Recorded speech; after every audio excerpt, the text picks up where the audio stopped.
Good morning, everybody. Meteorologist Jaret Lansford here to help guide you through the morning commute. It's about 7:35 right now. We've got about 15 minutes. We'll talk about some of the issues that are troubling our travel this morning, and there's really two main ones that you need to know about at this point. And we're going to start with our first one, and this is as you are making your way toward the 144th and I-80 interchange. Earlier this morning, we had a crash that involved a semi that ended up on its side. Now, in the time since then, that has been uprighted, but still working that scene with a tow truck on the scene. And you can see the delays that are impacting mainly southbound 144th or Highway 50, if you will, all the way back to Harrison. And as a result of that, I would encourage you, if you're trying to come in from the north to get to I-80 eastbound, you may want to consider using that Giles entrance instead. And it's not just because of the delays, it's because it's literally blocked off in that direction. You can see that being the case here in this view. Right there, you can see that that ramp is closed. Still a busy scene on the ramp. Now, if you're trying to get to I-80 eastbound from the south, you're heading northbound, you can get onto that ramp. That is open. You can see some of the traffic right there using the ramp, but it's impacting mainly the southbound travel in that area. We're going to take this full and we'll show you how things are moving in this area here for a little while through the Nebraska DOT camera.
So you've been watching the 144th access to I-80, and what has happened here is we had a semi earlier this morning that ended up on its side that has been uprighted. It is right here that you're looking at this taking place, and Nebraska DOT just moved the camera on me as I was trying to draw, but here is our situation here on the ramp.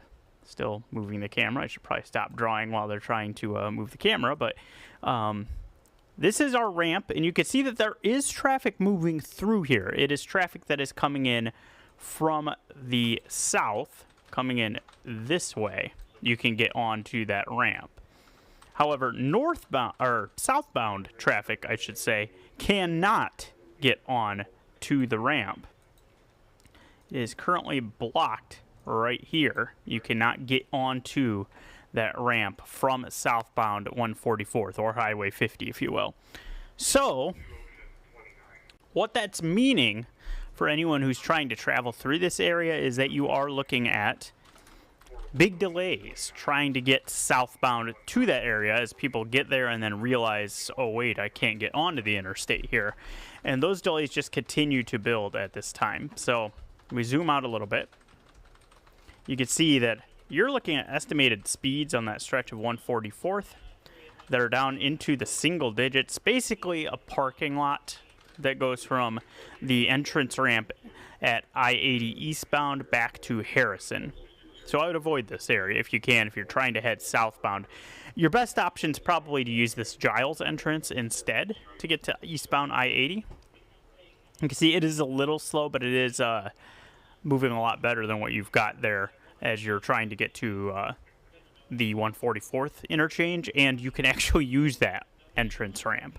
So we'll continue to monitor that. I'll first alert you when that does clear up fully and we reopen that. But I do want to briefly talk about our other big problem this morning, and that is on Pacific Street. You likely saw our videos yesterday showing the sinkhole opening up there on Pacific, just east of 67th. Pretty crazy video. If you haven't seen that, make sure you do check that out on our website, firstalert6.com. But as far as traffic impacts, you do still have the road closed in both directions on Pacific between 67th and 66th, and that is closed until further notice. You will not be able to get through that stretch. And technically 67th remains open, but authorities have said they can't rule out that sinkhole growing. So you may consider an alternate route to not mess around with that. And so I've outlined some alternate routes for you here. Your best option for north and southbound traffic is going to be as you're on 72nd. As far as east and westbound travel, you can use Dodge, you can use Center. Center is slowing down a little bit at this point as you're heading eastbound. That does not surprise me. So maybe you move a little bit more toward Dodge. Now, I know some people have to get into that area right around Pacific. As I zoom in here a little bit tighter, you can see you've got some options here. You can use University Drive, Elmwood Park Road to kind of wind your way back toward this area if you maybe need to get into some of those buildings that are back there closer to 67th and Pacific. But as far as using Pacific, that is not possible right now between 67th and 66th. And using 67th itself is kind of not the best option if you can avoid that. It is technically open, but you still have that sinkhole thing kind of hanging over your head. All right, let me show you the overall picture of the commute. If you're maybe looking at some of the other roads that are moving along, how they're holding up this morning. You're seeing a lot of familiar delays, a little bit slow as you're trying to make your way on northbound JFK approaching I-80. That goes back from about I-80 to the Childs area. That's a pretty typical slowdown for this point in the morning. You've also got Dodge right around 168th, another slowdown that we tend to see as we're going into this 740 to 745 window. And then, as we've been noticing a lot in the last few days, really consistently seeing delays each morning between about 90th and 680 as you're heading eastbound, and that's there once again this morning. Even some congestion over towards 72nd. So watch that very busy stretch. That's nothing too atypical, but it is something you want to be prepared for this morning. As far as out of the ordinary delays, it's really all about what we just talked about with the sinkhole there in Pacific and trying to find alternate routes. A lot of those roads that do surround that are holding up pretty well, other than, as I mentioned, Center with some occasional delays eastbound. 72nd a little bit slow right now as you're going northbound. And then the other issue being our turned over semi at the 144th and I-80 interchange. So I'm going to pull this full once again. We'll watch this Nebraska DOT camera for a little bit, and then I will chime in if we do have any more developments.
All right, you may have noticed the update that I'm going to tell you here as you're watching this, but we have some pretty big developments with this.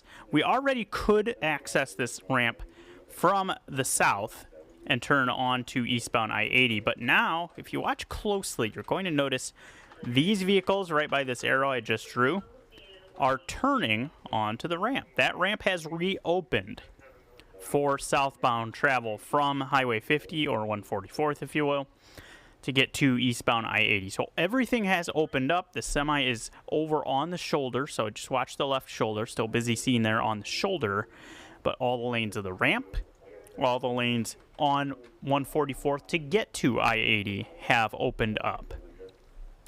And with that being the case, that should really help alleviate some of our problems that we're seeing on 144th itself. I'm going to take this full once again, and we'll take a look at the map and where our delays stand, as we've been watching this situation unfold for several hours now with this semi trying to get that cleared off of the ramp.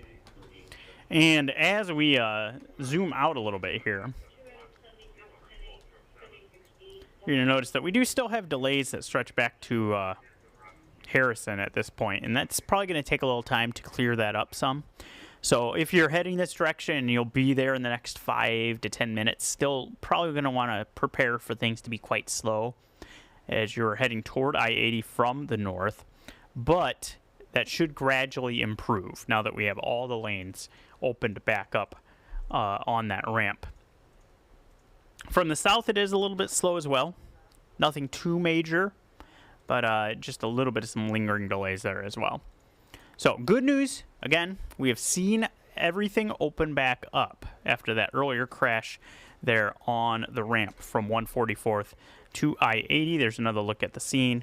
And you can see that there's still a lot going on the shoulder, so be cautious if you're heading on that ramp. But you can use that whether you're coming from the north or the south now. Everything opened back up. So, with that being the case, let's zoom back out and give you a look at what the rest of the metro is doing as far as motion. And of course, our 144th delays do stand out there. Those will improve shortly. Dodge delays eastbound around 168th toward 180th. Let's zoom in on that, get a little bit of a clearer picture of what things look like in that area, as my maps allow me to. There we go. So from about 156 or so back to 180th is where you're looking at our delays. This is nothing too unusual. We tend to see this about this point in the morning pretty often. Watch for that being a slow spot that we do have. Pacific, by the way, running a little slowly in that area as well. Center with some delays. So really a lot of our eastbound roads just overall with some delays this morning. Watch for some heavy traffic if you're heading eastbound. Checking back in on the JFK. You can see that those delays are in place from about I-80 all the way now to the worst of it to Chandler, but you do have some delays back to Cornhusker, so be ready for some slow travel there. By the way, if you're wondering, the metro is sitting at or above freezing. We've kept things warm enough that shouldn't really be much in the way of slick spots in the metro. As you get toward the outskirts of the metro, you do see here that we have dipped a little bit more in places like Kennard, over toward Fremont, and Valley's getting close to that area where you need to just watch maybe some of the bridges and overpasses that are a little more prone to having slick spots develop. Those are areas where you'll want to watch for that Blair, Missouri Valley. The metro, though, still holding up in good shape, so you shouldn't have to worry about that. All right, I think with that, you can see that the commute mostly moving along in decent shape, just a lot of our normal slowdowns that are in place. So I think what we'll do is start to wrap up this live stream. Appreciate you joining in for this. You can always catch these about this point in the morning on our YouTube channel, and hopefully you can get some needed information that helps you find the best routes for where you need to go during the morning drive. I'll be live on First Alert 6 in just about 5 minutes with another update, and you can always find the latest updates on our First Alert 6 website where we have our traffic blog. Enjoy the rest of your Wednesday, everybody.